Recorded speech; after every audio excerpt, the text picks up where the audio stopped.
मैं ही क्यों हमेशा। बहुत ही मज़ेदार है ये शब्द हमारे जीवन में। क्यों, मैं ही क्यों, मेरे साथ ही क्यों, मुझे ही क्यों। जानते हैं इसके पीछे छिपे सवाल तथा उनके जवाब। कितने ही सवाल हमारे मन में इस क्यों के कारण उत्पन्न हो जाते हैं। कई अनसुलझे से ख्याल हमारे इर्द गिर्द आने लगते हैं। मेरे साथ ही ऐसा क्यों होता है? वह मुझसे बात नहीं करता तो मैं क्यों करूं? वह तो सोशल मीडिया पर मेरी फोटो को लाइक नहीं करता तो मैं उसकी फोटो को लाइक क्यों करूं? वे तो कभी हमारे घर पर नहीं आए तो हर बार मैं ही उनसे मिलने के लिए क्यों जाऊं?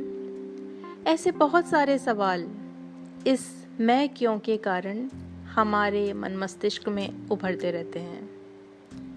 अब इस क्यों के साथ में मैं जुड़ जाने से ही उसमें अहम की भावना आ जाती है। व्यवहार में अहंकार दिखने लगता है। जानते हैं इस क्यों के पीछे के कुछ सवाल जवाब। बच्चों की दृष्टि से देखें तो उन्हें यह लगता है कि हर काम उनसे ही करवाया जाता है, चाहे घर का है या बाहर का। अगर मल्टी स्टोरी बिल्डिंग है तो ऊपर या नीचे से कुछ सामान लाने का कहते ही बच्चा हमेशा ये सोचता है कि मैं ही क्यों जाऊं हमेशा। अगर बच्चे की लंबाई कम है तो उसे प्रेयर में सबसे पीछे खड़ा कर दिया जाता है या सबसे आगे खड़ा कर दिया जाता है। अब आगे खड़े होने वाले बच्चे को हमेशा सतर्क रहना पड़ता है, कॉन्शियस रहना पड़ता है, सीधे खड़े रहना पड़ता है। पूरी प्रेयर तेज आवाज में बोलनी पड़ती है। सभी टीचर्स की उसे नजर में रहना होता है। इन सब के कारण वे सोचते हैं कि हमेशा मैं ही आगे क्यों खड़ा हूं, और पीछे खड़े होने वाले को लगता है कि वे ही हमेशा पीछे क्यों खड़े रहें। ठीक इसी तरह से होता है स्कूल में, कॉलेज में, कि टीचर या जो प्रिंसिपल हैं उनसे अपनी कोई बात रखने के लिए एक बच्चे को लीडर बना दिया जाता है। अब उस लीडर बनाए गए बच्चे को लगता है कि डांट पड़ जाती है, हमेशा मैं ही क्यों जाऊं। घर में काम करने वाली लेडीज को लगता है कि हर काम वे ही करती हैं, हर जिम्मेदारी उन पर होती है। अब तब आता है उनके ख्याल में भी क्यों, मैं ही झाड़ू क्यों लगाऊं, मैं ही हमेशा बर्तन क्यों धोऊं, मैं ही हमेशा क्यों खाना बनाऊं, बच्चों के लिए देर तक मैं ही क्यों जागूं, सुबह जल्दी मैं ही क्यों उठूं, मैं ही क्यों हर चीज का त्याग करूं। ऐसे कई अनगिनत क्यों पल पल आते हैं हमारे ख्याल में।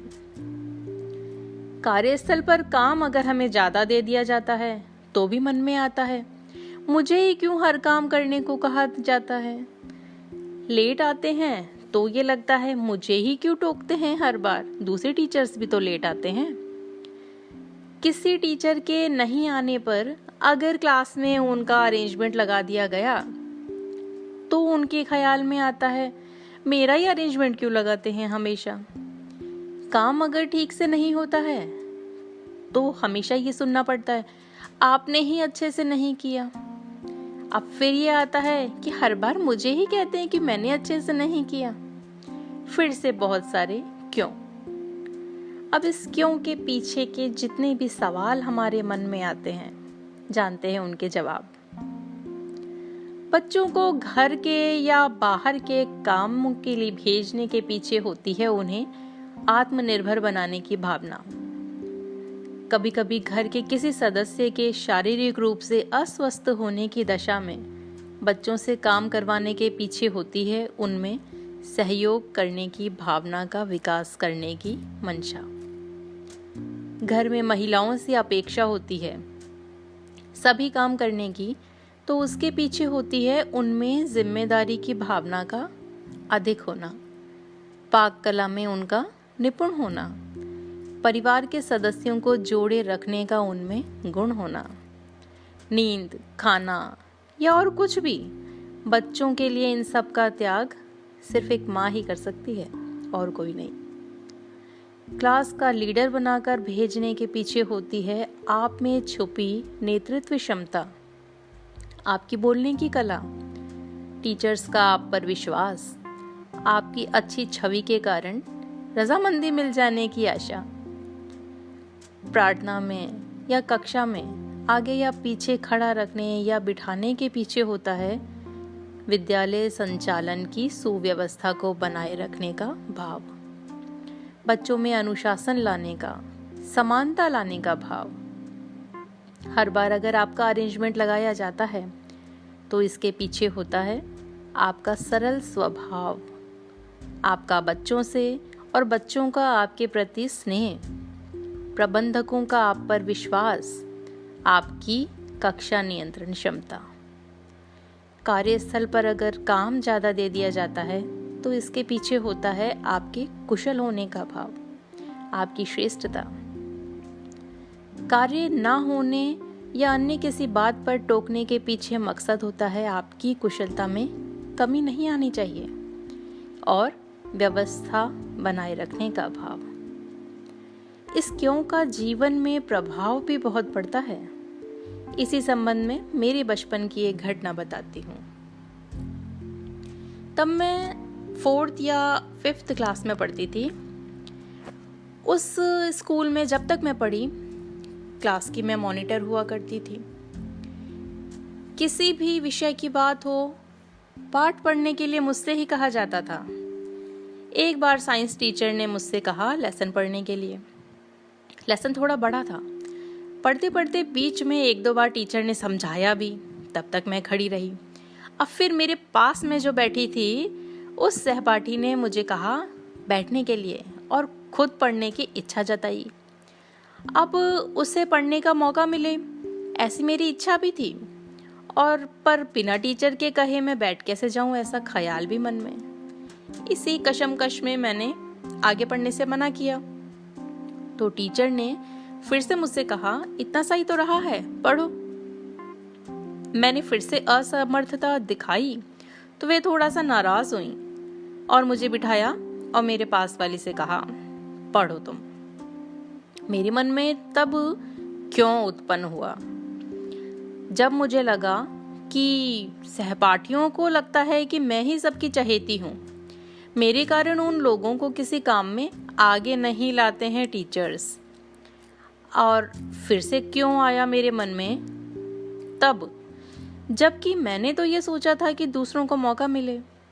इसलिए मैंने कहा, पर उसमें भी नाराजगी मुझ पर क्यों जाहिर हुई। मुझे ही क्यों पढ़ने को कहते हैं सब हमेशा। इतना बड़ा पाठ मुझ अकेले से ही क्यों पढ़वाया। टीचर्स को भी सोचना चाहिए। फिर से वही सारे क्यों मेरे दिमाग में भी आए।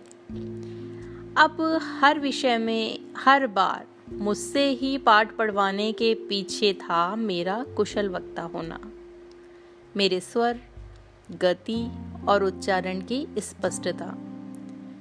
उस स्कूल में मेरे कक्षा में हमेशा प्रथम आने की छवि।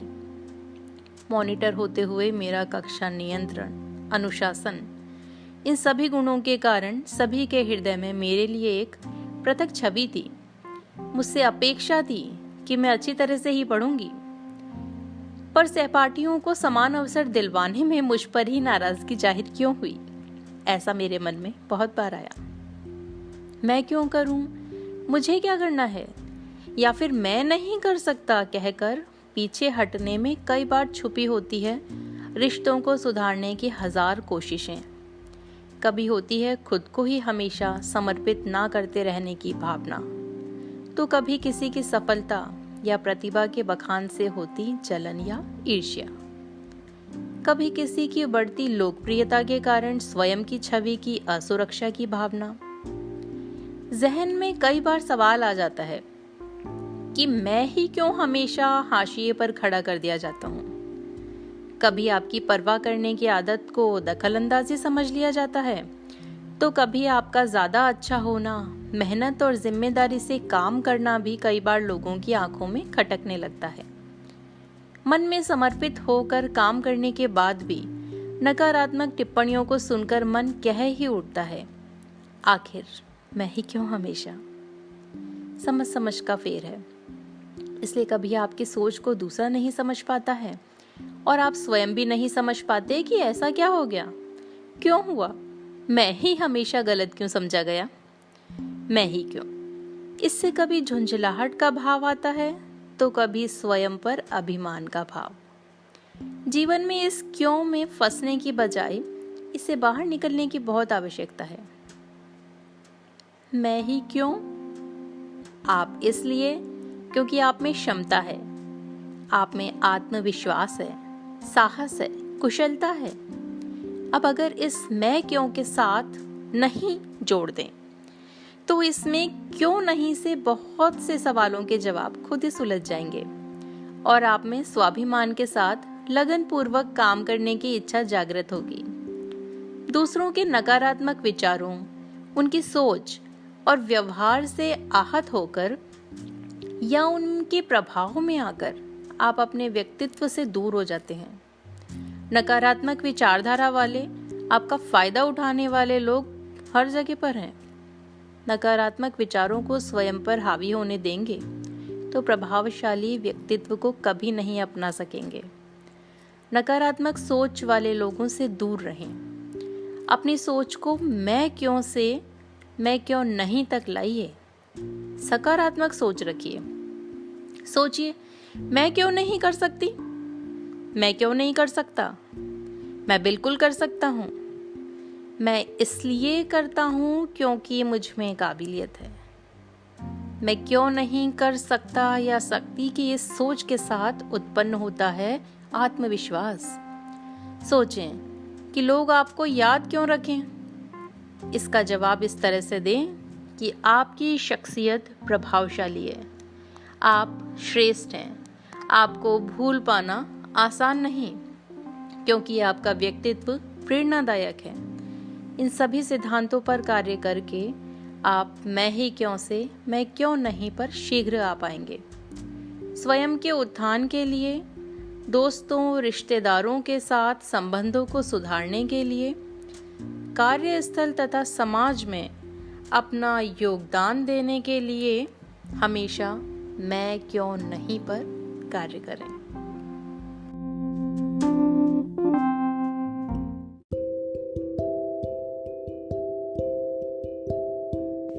Don't forget to like, share and subscribe Prerna the Inspiration.